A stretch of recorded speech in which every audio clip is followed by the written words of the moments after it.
let me share with you. I said Bernie had a really cool moment yesterday on the floor of the United States Senate. And the part about it that I thought was coolest was that he mentioned my show. But we will get to that. Here is the first point that he makes, the first clip of this, number one, how Citizens United has, in other words, the Supreme Court. I keep saying this, we no longer have a democracy in this country. We have, basically a constitutional monarchy, and the monarchs are the 9 justices on the Supreme Court, and the 5 right-wingers are the ones who have been calling the tune for years. I mean, they put George Bush into office, for God's sake.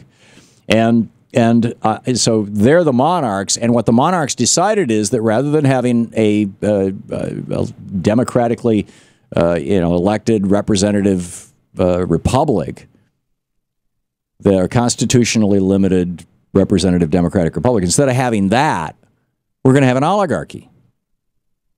That's the essence of Citizens United. And here's Senator Sanders talking about that on the floor of the Senate yesterday. As a result of Citizens United, billions of dollars from the wealthiest people in this country will, during this campaign cycle, flood the political process. Super PACs, a direct outgrowth of the Citizens United decision, enable the wealthiest people and the largest corporations to contribute unlimited amounts of money into campaigns.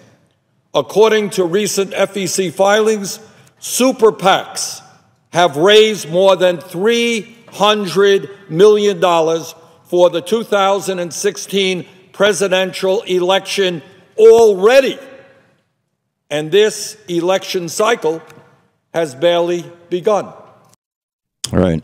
And, meanwhile, we've got these Republicans. We played these clips yesterday, I believe it was. The day before yesterday. Wasn't it Tuesday? Yeah, Monday? Yesterday. Okay, yeah. I don't do time.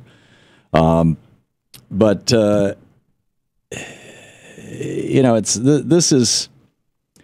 Who was probably the most egregious in this? It was probably Scott Walker. Yeah, let's go to Scott Walker, clip number 14, Shano. Because Citizens United is allowing the Koch brothers to prop up Scott Walker, to get him elected governor of Wisconsin, to keep him elected governor of Wisconsin, to get him reelected governor of Wisconsin, to pack the Wisconsin Supreme Court so the corruption investigation into Scott Walker can be set aside by the Wisconsin Supreme Court. The special prosecutor, by the way, is now challenging that in Wisconsin and is probably going to kick this thing to the U.S. Supreme Court. And, we'll see where that goes. But anyhow, here's Scott Walker day before yesterday. Well, first off, it's not the clean power plant, it's the costly power plant. It would be like a buzzsaw to the nation's economy. The states like mine and many of the other governors here would be devastated by that. I'm an Eagle Scout. We were taught a long time ago, your campsite should be cleaner when you leave than when you find it. So I want to balance a sustainable environment with a sustainable economy. Right. In other words, don't make life difficult for the billionaires. Don't make them put scrubbers on their smokestacks. God forbid. Carly Fiorina, kind of the same thing. She, instead of going after the fossil, instead of shilling for the fossil fuel billionaires, Carly Fiorina is shilling for the bankster billionaires. But this is another, candidate brought to you by Citizens United. Here's what she had to say. Democrats passed Dodd-Frank. Dodd-Frank has caused what? 10 Wall Street banks too big to fail have become 5 even bigger, more powerful Wall Street banks, and thousands of community banks have gone out of business. This is an example of crony capitalism. So we need to repeal Dodd-Frank, just like we need to repeal Obamacare. Right. What she described did not happen because of Dodd-Frank. It happened in spite of Dodd-Frank because of Republican opposition to efforts to actually implement Dodd-Frank. And it also demonstrates that Dodd-Frank doesn't go far enough. Not that we should repeal it, but that we should add to it and strengthen it. But anyhow, back to Bernie. Let's go to clip number 3. Well, actually, clip number 2 here, Jim. He talks about how super PACs have more say over the campaigns than the candidates do. And I think we just demonstrated that with Carly Fiorina sucking up to banksters, Scott Walker sucking up to the oil barons. Here's what Bernie had to say about that. According to the Sunlight Foundation, more than 2 out of every $3 raised for presidential candidates so far are going to super PACs not to the candidates' own campaigns. This is really quite extraordinary.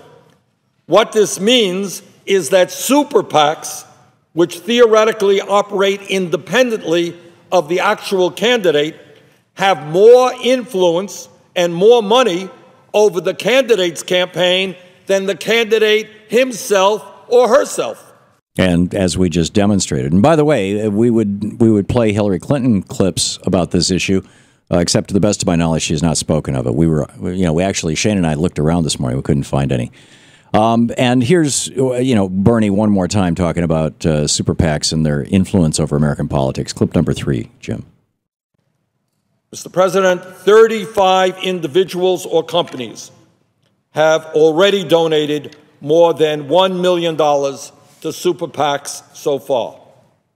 According to the Associated Press, almost 60 donors have accounted for nearly 1/3 of all of the money donated so far in the presidential race, including donations to the campaigns themselves. Donors giving at least $100,000 account for close to half of all funds raised.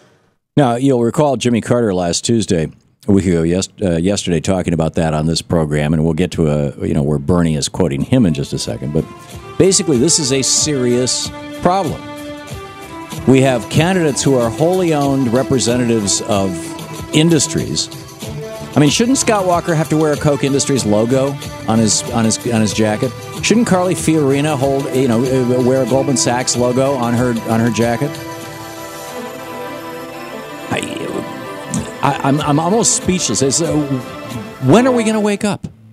This is the Thom Hartmann Program. Or have Americans woke up, and is that why both the Donald Trump on the Republican side and the Bernie Sanders on the Democratic side, the outsider campaigns, are winning?